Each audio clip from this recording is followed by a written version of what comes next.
Get ready to get in the game. Stretch, strengthen, live, and thrive.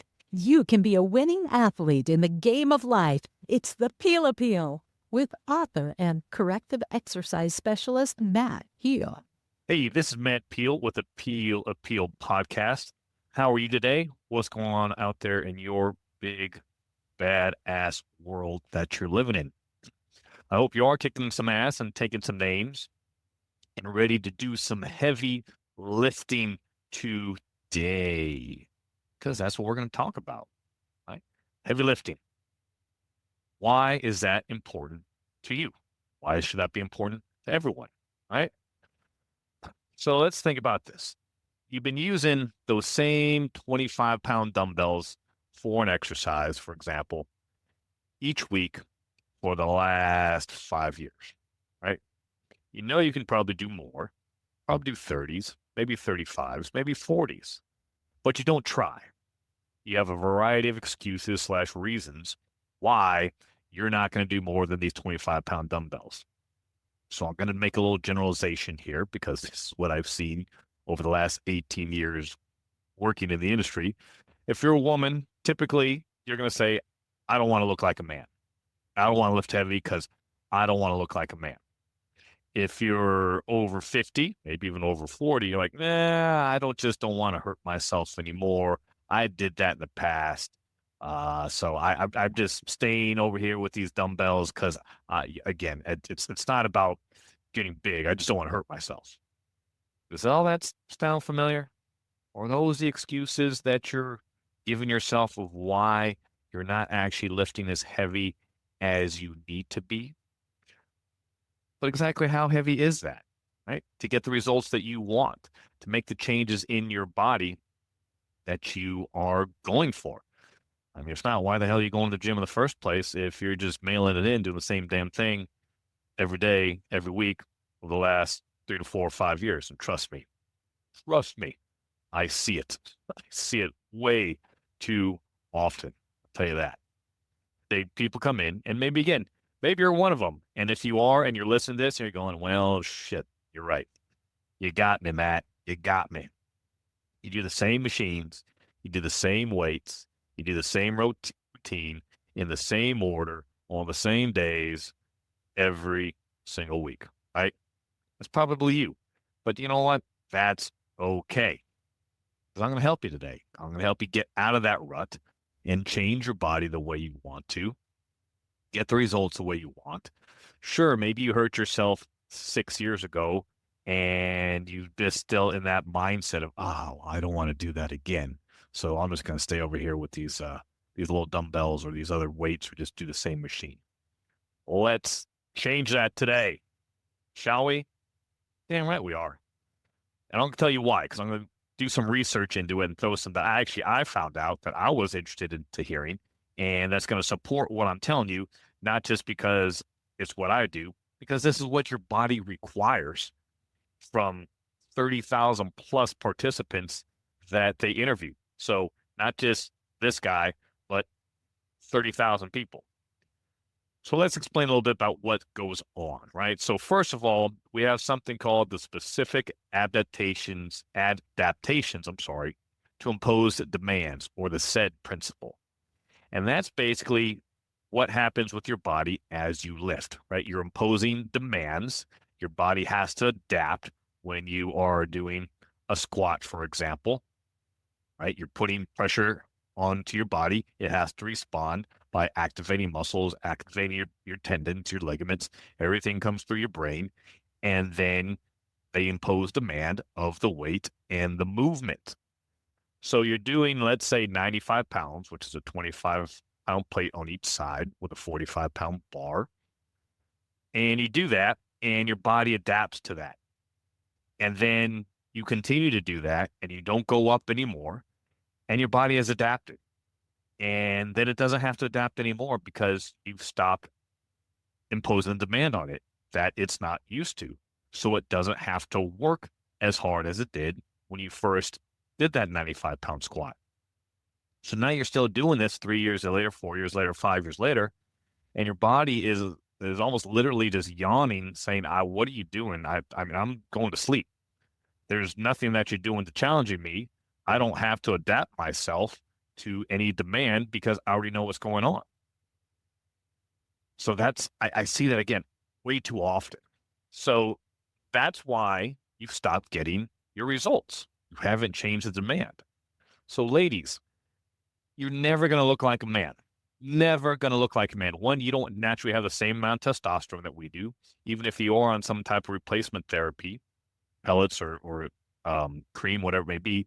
You still don't have enough testosterone as a man to look like us, and you don't usually eat as much as we do. Therefore, you cannot look like a man. Period. Done. Can't ever happen. What you do need, though, especially as we age, is to lift heavier because we have to preserve your muscle mass. We have to also preserve your bone density. And that's done through putting pressure onto the bones and making them stronger through heavier lifting, like doing something called a squat. So for those of you that are worried about injury and are, say, an older adult, I'm the same thing. You have to preserve your muscle mass. We need to improve your bone density. That's done through heavier lifting. Yes, also we want good form. I'm not saying that you have to go and try to max out. That's not the purpose of this, right? But it is about challenging your body to make yourself add bone density, to help you preserve your muscle, to get stronger as you're aging and you're not breaking down, because that's the end of the day, we're just fighting the breakdown of our bodies. All of us are. So we have to do that through heavier lifting. So let's talk about and go right to this article that I'm saying that supports what I'm talking about. So it's called, the title of the article is called The American College of Sports Medicine Position, Resistance Training Prescription for Muscle Function, Hypertrophy, and Physical Performance in Healthy Adults. An overview of reviews. So again, this is a study that's out there. It's not anything I'm coming up with. And they interviewed healthy adults, and their adults in the trial was anyone over 18 years old. So don't just assume it's only 22-year-olds, anyone over 18, and that could be anyone into their 50s or 60s. And they completed either a minimum of 6 weeks up to 52 weeks of resistance training compared to a group that did not do any exercise at all or some type of alternative resistance training program. So it says they did got synthesized data from 137 systematic reviews. That's over 30,000 participants. So again, lots of people out there, wide variety, again, men and women, all ages, over 18. So is that you? Yes, that's you. You were basically surveyed with this. So it talked about that resistance training significantly improved muscle strength, size, which is hypertrophy, power, endurance, contraction velocity, balance, and multiple physical function outcomes. All right. So how much weight do you actually need to lift? So it said voluntary strength was enhanced by lifting heavier loads, meaning 80% of your 1 rep max or greater. So if your 1 rep max on a bench press, we'll just do math easy for that, is 100 pounds, okay, that's your 1 rep max, then you need to be lifting 80 pounds, right? That's what it talked about. Not lifting 50 pounds, not lifting 40 pounds, not just doing the bar. So if your 1 rep max was 100 pounds on a bench press or a squat, you need to be lifting in the at least 80 pounds for this to happen. And that's through a complete range of motion for 2 to 3 sets. They're saying at the beginning of the training sessions, and for more than 2 sessions per week. So if you're working out once a week, it's not cutting it. If you're doing 3 times a week, great. If you're only doing 1 to 2 sets, it's not cutting it. You got to have at least 2 to 3 sets through the full range of motion and lifting, again, at least 80% of your 1 rep max. So if your 1 rep max is 100 pounds, you need to be lifting at least 80 pounds in that exercise to see these results. men or women. Remember that. So it said muscle size or muscle hypertrophy was enhanced by higher volume loads or greater than 10 sets per week and eccentric overloading. So slowing down on the down portion, right? So again, more than 10 sets per week. So that's just not doing one set of three sets of bench press and you're done, right? To increase your muscle size, you got to do a little bit more than that for that body part. Talked about power. So power includes speed in your load. It says power was enhanced by moderate loads, 30 to 70% of your 1 rep max, because you're doing things faster. So you're going to have to back off on the weight. So it's also important to do some power moves, and not necessarily Olympic moves, but just your, say, you got same bench press, but maybe you only do 60 pounds, but you're doing it for speed, right? Doing it as fast as you can. That's also a way to introduce power. So it's saying low to moderate volume, less than 24 reps per set. Right? So again, that's not getting 5-pound dumbbells and doing 30 reps with it. So it's less reps per set to get power. Adding all this in, so power resistance training also enhances your physical function, and that's what I talked about. So here's some funny things about it, right? So training to momentary muscle fatigue, the equipment type, the exercise complexity, your set structure, time under tension, blood flow restriction, and periodization did not consistently impact training volumes. So you might be thinking about having a little bit more knowledge and think about some of those other options, but it did not consistently impact your training outcomes, right? What do you got to do?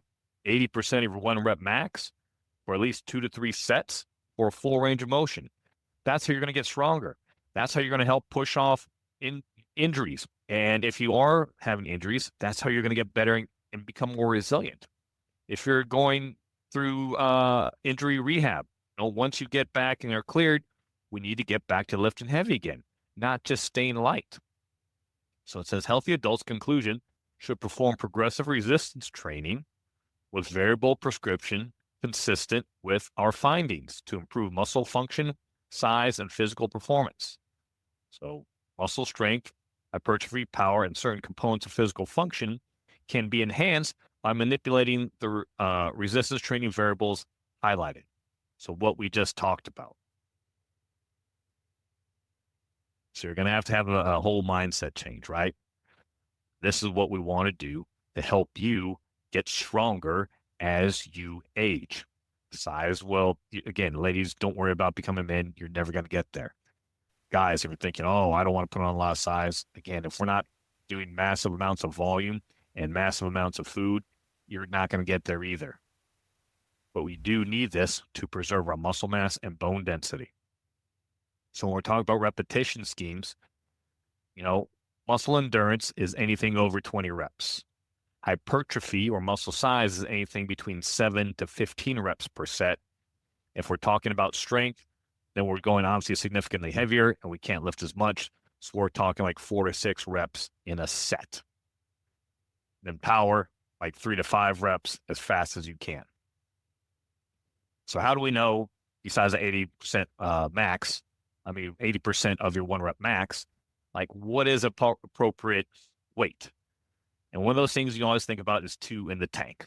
So again, if you're going to go for 8 reps in your set, which is on the bottom end of the hypertrophy and close to the strength, you want to pick a weight that you can do no more than 2 past your repetition range. So if you're going to do 8 reps, you want to pick a weight that you could do no more than 10 with. That's how you know what the proper weight is. So again, it's called 2 in the tank, right? Picking a weight that you can do no more than 2 reps beyond the rep range that you're going for. That's how you know that your weight is appropriate. So how are we going to do this? We're talking about all this volume. How do you want to split that volume? Well, there's a lot of ways to do it, depending on how many times a week you're lifting. If they're multiple days in a row, you can split your body parts. You can do upper body, lower body, maybe skip a day, have a full body. You can do, split it chest and back. Don't do chest and tries, back and buys. That's worthless. That's the old bodybuilding that does not work. Okay, so get that out of your head, especially you dudes out there listen to this. I do chest and tries. I do back and buys. Bullshit. You're wasting your time. Change it up. Do opposing muscle groups instead. You'll find better results. You'll get stronger, and you'll enjoy actually being a little bit more rested for your other bigger lifts. So if you're doing, say, 3 full body workouts a week, sure, you can do like a Monday, Wednesday, Friday, Tuesday, Thursday, Saturday. That gives your body adequate rest in between. I can help you with some more, or contact a fitness professional and they can help you with some schemes depending on your specific goals and how much time you can spend. So as we wrap this up, typically most of you, again, are not lifting heavy enough. You're not getting, as the study says, to that 80% of your 1 rep max for the change that you're going to need for your strength and muscle function, which also helps, again, with things like balance, coordination, preserving muscle mass, improving your bone density. That's why you need to continue to lift heavier. You can't just stay the same 10 to 15 reps for the rest of your life. You got to bump it up. And as you age, you still got to lift heavy for relative strength. Once again, ladies, you're not going to turn into a dude. I promise you. I've never seen a woman just spontaneously combust and become a man in the gym, ever. You know, out there in La La Land, who the hell knows? But in the gym, it has never happened. Promise you. So remember that. Ladies, it's okay. If you can do more than 10 pounds, do more than 10 pounds. Your body will appreciate it, and that's how you're going to get that sexy, lean shape that you always wanted. So go heavier. I guarantee you, you're going to like it. So I hope you learned a lot today about why you need to lift heavier. And if you're still not sure like what to do as you age, how about you order my book, The Athlete in the Game of Life? You can buy it on Amazon. You can go to my website, mattpeal.com, and check it out there. And it'll actually link you right to Amazon. And then you can get the book and enjoy reading it. Because that's what we do in life, right? Is we read to improve our lives. If you don't want to read it, why don't you listen to it? You can listen to me narrate it. Then you have a nice audiobook, and then away you go, and you've still accomplished the same thing. So head over to Amazon today. Check that out. Remember to lift heavy. It does help you. It does preserve your muscle mass, your bone density, and you're going to change the way you look, and I guarantee you, you're going to like it. So until next time, this is Matt Peal with the Peel Appeal Podcast. Have a great one, and I will see you later. Are you ready to get in the game? Get personal help. Sign up for our newsletter and pick up your copy of Athlete in the Game of Life, the book, all at mattpeel.com. Thanks for listening.